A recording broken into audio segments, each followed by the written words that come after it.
Hi, the purpose of this video is to explain the strategies that I used, as well as the motivations behind them that enabled me to progress from a grade 4 in my English mock exams to a grade 9 in my English literature and language final exams.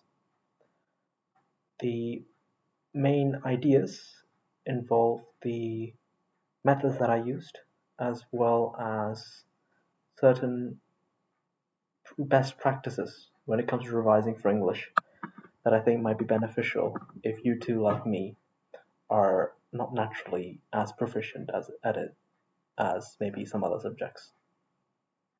I tend to be better at physics and maths. I tend to be very STEM oriented, whereas I would consider English to be a more humanities based subject, such as maybe history or philosophy.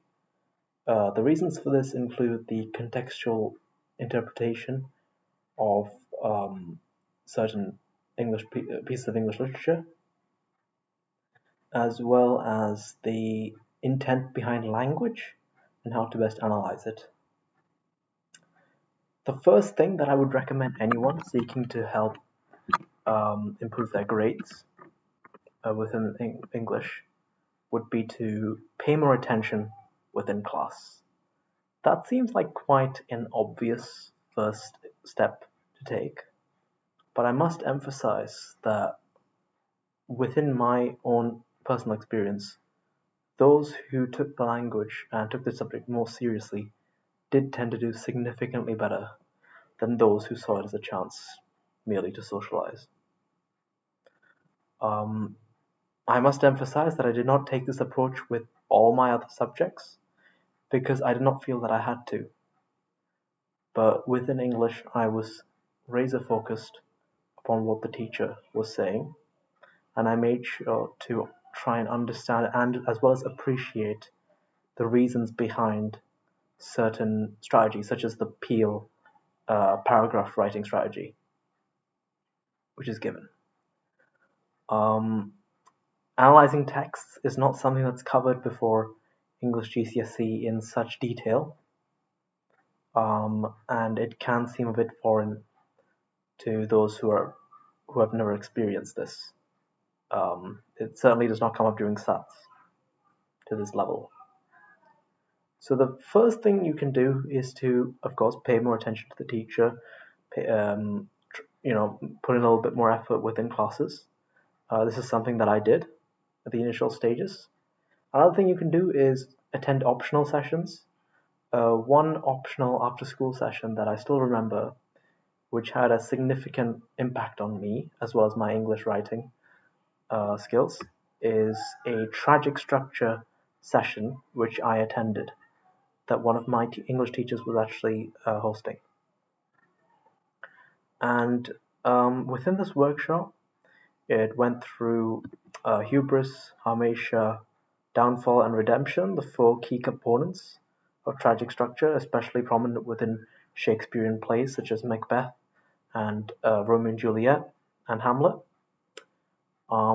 This is especially useful when evaluating tragic plays, as after you make your point and state your evidence, inserting the quotation that you feel is particularly significant or crucial towards that point, you should ideally talk about not only the structure of the play, but also the societal implications of the quote itself and the broader point that the playwright might be trying to address within society or impress upon his or her audience. These workshops, though optional, have the potential to help you develop your English skills beyond what is developed within the classroom, because they exist outside of the normal time constraints that English teachers are limited by. And it's a chance for you to work with a smaller group of people. I would encourage all of you, if you're struggling, to take advantage of these optional after-school sessions within English and, of course, with other subjects. If you're struggling with a subject, you should definitely attend one. in the earlier stages rather than later. One of the things that was very fortunate was that I was able to understand my shortcoming within the subject quite early on when I got my results within the mocks. What else can you do? Well, let's focus a little bit more on language now, because I think we've extensively spoken about literature so far within this video. Within language, the best thing you can do is to keep practicing. I remember completing 3, 4, 5 papers within a span of 1 or 2 weeks at home. I remember going through the mark scheme and trying to self-mark. I remember asking students who were of a higher ability and within a higher set than me about what they thought about my writing, whether they thought it was proficient, whether they thought it could be improved somewhat.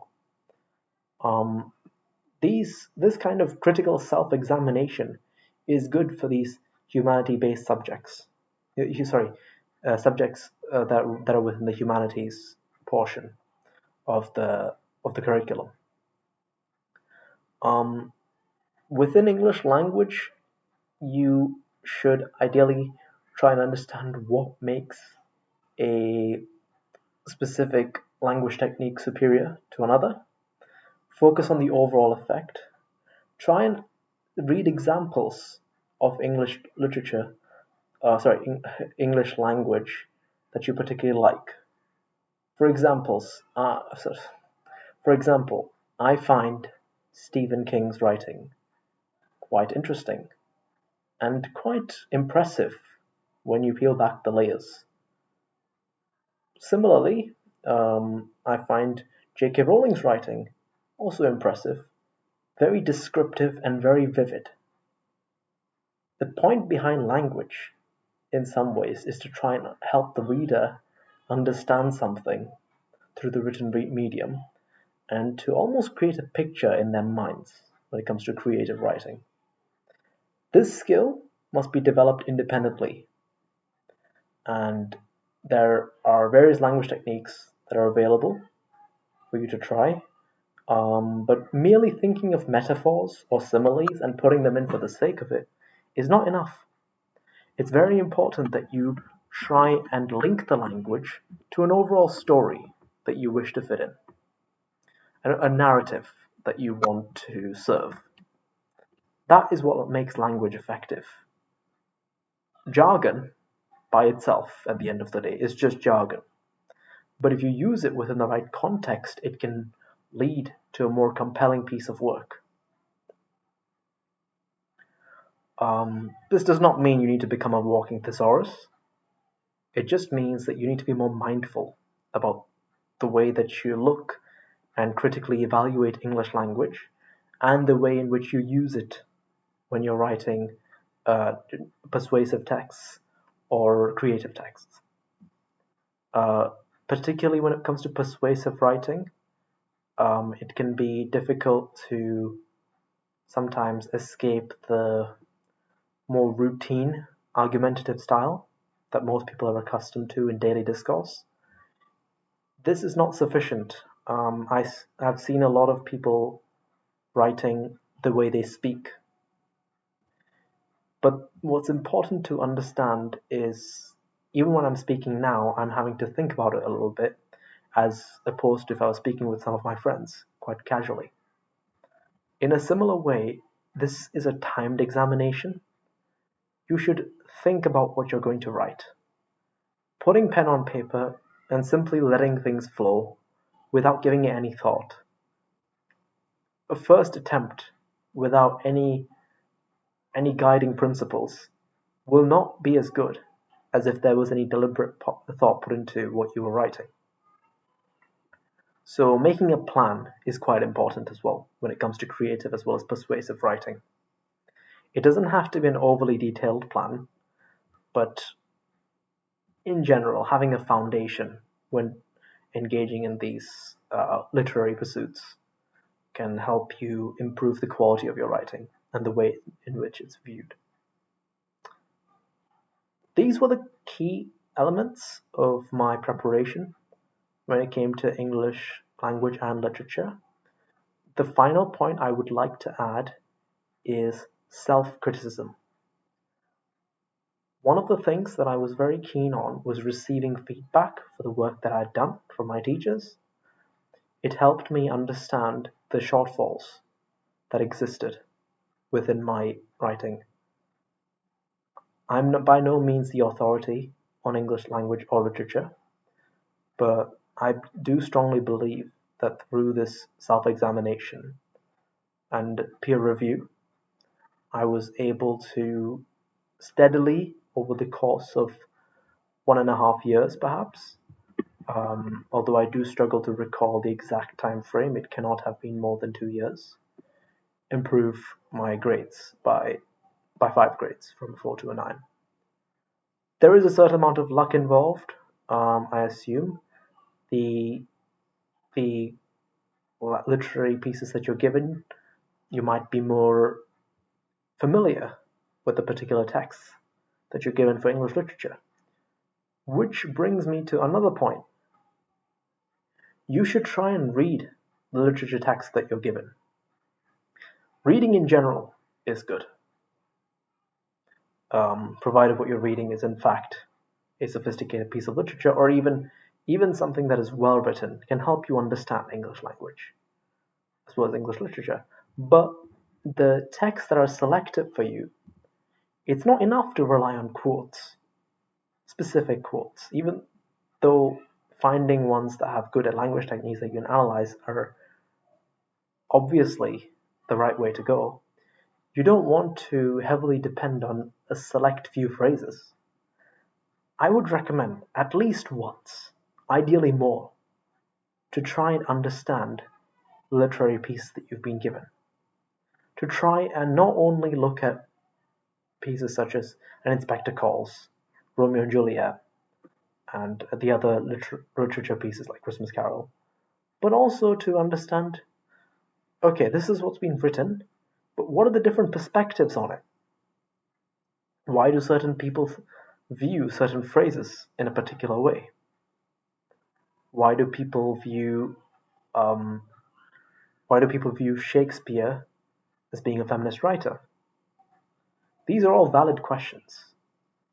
But without understanding other people's perspectives, it is very difficult to form a more informed opinion about what you're writing.